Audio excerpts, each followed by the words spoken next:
Mga boss, papakita ko sa inyo gaano tayo ginagawang tanga ng gobyernong to. Alam nyo ba na yung PhilHealth funds gagamitin nila pampatayo ng tulay? Mawalang galang na pero putang ina nyo po, Secretary Ralph Recto.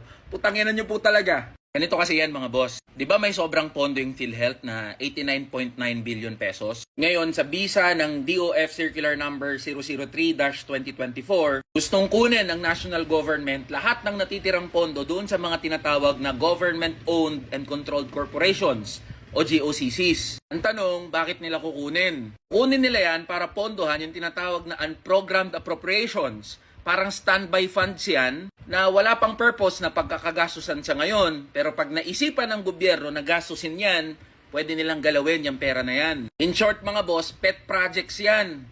Korupsyon yan. Ngayon, mula nung nag-ingay tayo, yung mga grupo ng mga doktor at iba't ibang mga grupo na wag galawin yung PhilHealth funds, yung kontribusyon ng mga members. Nagpatawag na ng hearing sa Senado at dumepensa ang DOF sa pangunguna ni Secretary Ralph Recto at sinabi, okay lang yan, legal naman yung pag-transfer ng pondo mula sa PhilHealth papunta sa national government. Ngayon, ang tanungin, yan si Ralph Recto, ba't ba apurang-apura kayo na kunin yung pondo, saan nyo ba gagastusin niya? Ang sagot ng gagong sekretary, ipampapatayo daw ng kalsada, ng tulay, tsaka ng subway project.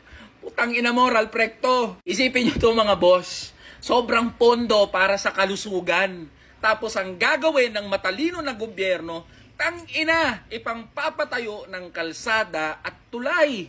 Sabi sa batas mga boss, kapag may sobrang pondo ang PhilHealth, sabi sa Universal Healthcare Act, dapat mangahulugan ito ng mas malaking coverage para sa mga PhilHealth members, mas dumami yung mga packages at services na na-avail ng mga PhilHealth contributors o hindi kaya bumaba yung monthly premium na binabayaran ng mga manggagawa.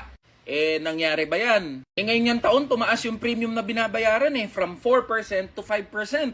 Tapos, ganun pa rin naman yung mga services tsaka packages ng PhilHealth. Halos hindi mapakinabangan ng pasyente. Bakit hindi dyan gastusin yung sobrang pondo ng PhilHealth? Ba't nyo ilalagay sa kalsada tsaka sa tulay? Mga boss, hindi natin kailangan maging matalino para isipin to. Harap-harapan na panggagago to ng gobyerno.